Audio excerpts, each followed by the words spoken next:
Salut, on va regarder aujourd'hui comment gérer le fait de faire des rebonds comme ça, d'envoyer en l'air notre personnage en passant sur des plateformes ou en rencontrant des obstacles, qu'ils soient apparents ou pas, de façon un petit peu version Mario en fait, quand on passe sur des ennemis, pouvoir simuler un petit rebond par exemple au-dessus, ou alors dans le cadre de jeux de plateforme, bien pouvoir accéder et faire des sauts beaucoup plus importants que ceux que nous permettrait de faire un saut classique dans Unreal Engine. Alors j'ai pris pour cet exemple-là, pour ce tuto, donc un side-scroller au niveau du type de jeu, mais c'est valable pour n'importe quel type de jeu dans Unreal Engine. Et ce que je vous invite à faire d'ailleurs, c'est à rentrer dans le blueprint du personnage, sélectionner le Character Movement, vous tapez Jump en haut à droite pour filtrer les résultats, et on va venir renseigner sur le Air Control la valeur 0. Ce paramètre nous permet, quand on est en l'air, de pouvoir quand même un petit peu contrôler les déplacements du personnage de gauche à droite. Là, avec ce paramètre-là à 0, une fois qu'on saute, on ne peut rien faire tant qu'on n'a pas atterri. Je reviens sur mon jeu et pour vous montrer donc comment on va faire ceci, eh bien je vais tout d'abord supprimer mes divers éléments qui sont sur mon niveau de façon à pouvoir tout reprendre directement donc avec vous. Je supprime pour ça aussi le blueprint que j'avais créé. Hop, j'enlève les références, on est bon. Donc on va créer un blueprint qui est le blueprint de la plateforme. Pour ce, à la racine du projet, je crée un nouveau blueprint de type Actor que j'appelle plateforme. J'édite ce blueprint. Je rajoute un component ici qui va être un simple cube. Donc je sélectionne le cube, je vais l'aplatir un petit peu pour que ça ressemble à une petite plateforme. Et cette plateforme, une fois qu'on la sélectionne, le cube, on peut jouer, on n'est pas obligé de lui mettre à chaque fois une box collision. On peut venir ici dans les collisions presets, dans la colonne de droite, ne pas mettre Block All Dynamics, mais Overlap All Dynamics, qui va nous permettre justement de gérer l'overlapping d'un acteur quand il va passer par-dessus, ou en tout cas sur cette plateforme. Donc une fois que ceci est fait, on va dans l'onglet Event Graph et on va utiliser ce node Event Actor Begin Overlap. Donc quand un acteur va passer par-dessus, classique, on fait notre vérification en faisant un cast sur la classe du personnage, savoir si c'est bien notre personnage qui passe dessus. Donc dans mon cas, c'est un Side Scroller Character. Si vous êtes sur un third person, ce sera un third person character. Et ensuite, une fois que c'est le cas, une fois que c'est lui, on va appeler cette fameuse fonction qui est Launch Character, donc lancer le personnage. C'est un peu comme le lancer de nain si vous voulez, sauf que c'est le personnage donc, auquel on fait référence dans ce premier paramètre target. Paramètre suivant, le Launch Velocity, ça va être la vitesse, on va dire, de lancer. Réellement, on va venir renseigner ici la distance sur l'axe des X, des Y et des Z que le personnage va parcourir quand il va être comme ça lancé. Et on a ensuite deux paramètres qui en fait sont les mêmes, si ce n'est qu'on sépare les axes X, Y et l'axe des Z, qui vont nous permettre d'écrire par-dessus la vitesse actuelle du personnage. Vous allez voir dans l'exemple, ça va vous parler immédiatement. Dans le cadre de ma plateforme qui est ici, que je pose d'ailleurs, que je n'avais pas encore posée, on va la mettre ici. Donc quand mon personnage va passer là-dessus, je veux qu'il fasse un bond pour pouvoir accéder à un endroit qui va être élevé. Donc c'est tout simplement la valeur de l'axe des Z ici que je vais venir renseigner. Je vais mettre 1000. Voilà, je compile. Et donc en faisant ceci, quand mon personnage va passer, on va modifier sa vitesse de déplacement sur l'axe des Z en mettant 1000. Du coup, ça va lui faire un bond. C'est parti, on teste, on passe dessus et on a bien le saut qui s'exécute. Alors vous voyez qu'en l'air actuellement, certes, je ne peux pas modifier ma vitesse de déplacement parce qu'on a bloqué au tout début dans notre Character Movement le fait qu'une fois qu'on est en l'air, de pouvoir se déplacer à droite à gauche. Vous voyez, là, je ne peux pas. Si une fois que je suis en l'air, je reste à la position dans laquelle j'étais. Par contre, si je me déplace avant le saut, ça garde bien ma vitesse de déplacement sur les trois axes. Je suis en train d'aller vers la droite. Quand je passe sur la plateforme, on rajoute une vitesse de déplacement de 1000 sur l'axe des Z, mais ça garde bien le reste. Si je retourne sur mon script et que je coche ici le Override XY, ça veut dire que la vitesse de déplacement du perso sur l'axe des X et des Y va être remplacée par les valeurs que je mets ici. Et si je laisse des valeurs nulles, donc à 0, ça va arrêter le déplacement du personnage sur cet axe. Donc si je viens ici, vous voyez, ça me l'a arrêté, et du coup mon personnage ne marche plus. Donc quand je saute, on peut se retrouver dans cette situation de boucle infinie où je ne pourrai plus sortir de là, puisque mon personnage va sauter en permanence. Voilà, donc c'était pour vous montrer à quoi sert cette option de Override XY, et on va s'en servir dans l'exemple suivant, qui va être le fait de générer, quand on va arriver contre cette face ici, de générer un rebond pour repousser en fait le joueur. On pourrait créer un blueprint, mettre une plateforme, mais on peut passer par un trigger box aussi. Donc en haut à droite, en haut à gauche, pardon. Vous tapez trigger pour venir récupérer une trigger box qu'on a vu déjà dans un tuto précédent. Donc je vous rappelle, hein, c'est l'équivalent d'une box collision, mais qui est spécifique au level dans lequel on travaille. Donc ce n'est pas un blueprint, et si votre personnage change de niveau, on ne pourra pas récupérer le code qu'on aura généré ici. Donc quand mon personnage va traverser cette zone, on fait un clic droit, on rajoute un événement, on actor begin overlap.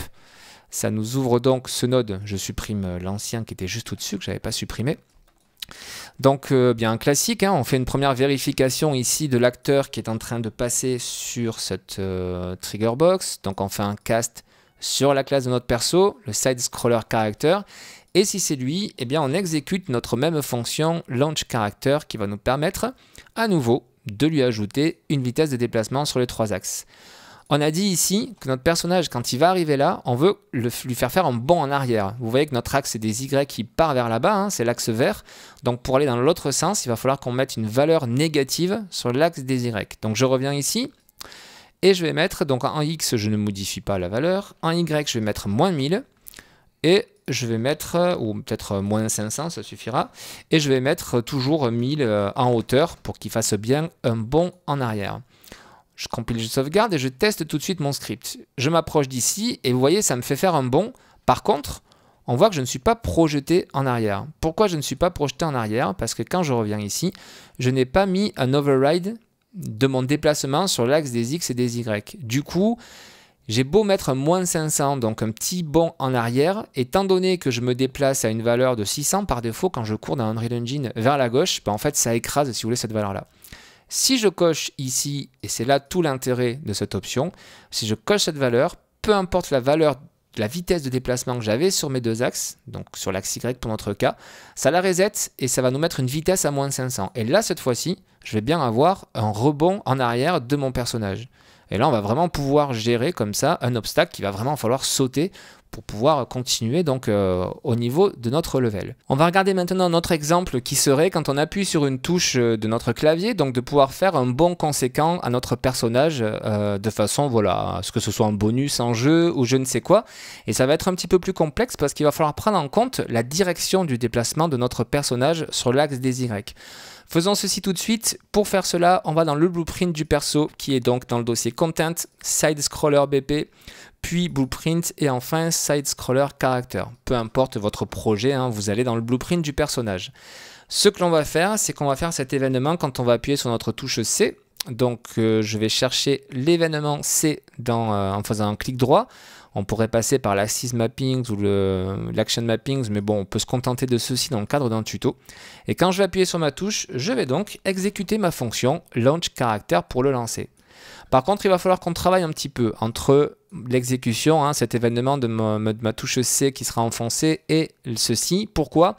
Parce que mon paramètre ici, Launch Velocity, et plus précisément le paramètre sur l'axe des Y, il va falloir savoir si on se déplace sur une valeur positive, c'est-à-dire de droite à gauche, vous voyez dans le sens ici de mon axe Y qui part vers la gauche, ou en valeur négative si mon personnage justement se déplace en sens contraire de cet axe vert, donc vers la droite.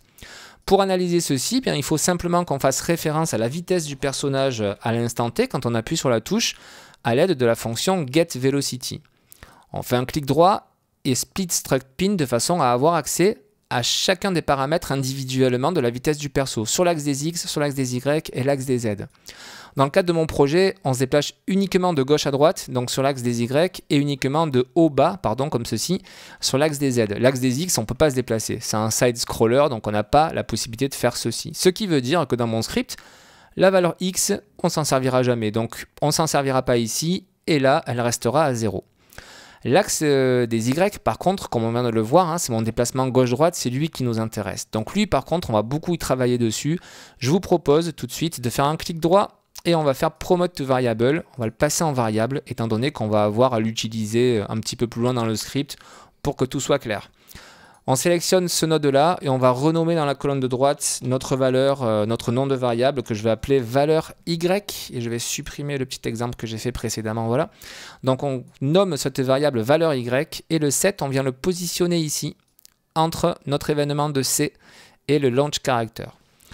On a donc maintenant cette valeur qui nous est retournée et enfin le Z quand même pour terminer ici. On n'a pas besoin de le récupérer étant donné qu'on va ici lui indiquer une valeur de saut, donc on n'a pas besoin de le prendre. On analyse donc notre valeur Y quand on va appuyer sur notre bouton. C'est elle qui va nous permettre de savoir si on doit aller vers la droite ou vers la gauche. Mais c'est aussi ça qui va nous permettre de savoir si on est en train de se déplacer. Et c'est la première des vérifications qu'on va faire. On va faire une vérification si cette valeur est égale à 0. Donc on tape le signe égal, on sélectionne ce node, on vérifie si c'est égal à 0 et on vient positionner en premier branch ici, on le relie au set, hop là, et on l'analyse. Si ce branch nous retourne vrai, ça veut dire qu'actuellement notre vitesse a une vitesse de déplacement sur Y de 0. Autrement dit, il ne se déplace pas. S'il ne se déplace pas, on ne va pas utiliser ça pour simplement le faire sauter sur l'axe des Z, puisque, comme dans de nombreux jeux, si on appuie sur espace, on a déjà le saut. Donc ma touche C, si je l'utilise ici, il faut qu'elle ne fasse rien du tout. Donc si ma vitesse est nulle, la branche true, on met rien. Par contre, si elle est false, ça veut dire que mon personnage se déplace. Il nous reste à savoir s'il se déplace vers la droite ou vers la gauche, donc de façon négative ou positive au niveau de la valeur. On va glisser notre variable valeur Y ici, on fait un get, ça nous permet de travailler proprement. Et on va faire une vérification, savoir si cette valeur est strictement positive. Si elle est strictement, supérieure à 0. Donc si elle est effectivement strictement positive, et on positionne un deuxième branch que l'on relie ici au false du premier. C'est-à-dire que cette analyse, on l'a fait uniquement si la vitesse du personnage sur l'axe des Y n'est pas nulle sur le false.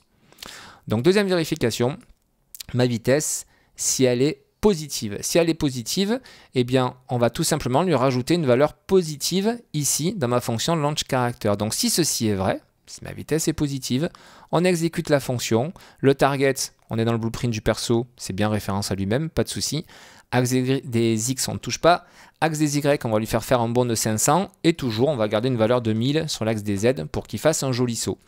Et enfin, on va écrire par-dessus la vitesse des axes XY pour vraiment être sûr du bond qu'il va faire. On pourrait très bien décocher ça, ça c'est libre à vous. On coche et on va tester tout de suite. Si je me déplace vers la gauche, qui est la valeur positive sur l'axe des Y, et que j'appuie sur C, je fais bien mon bond en avant.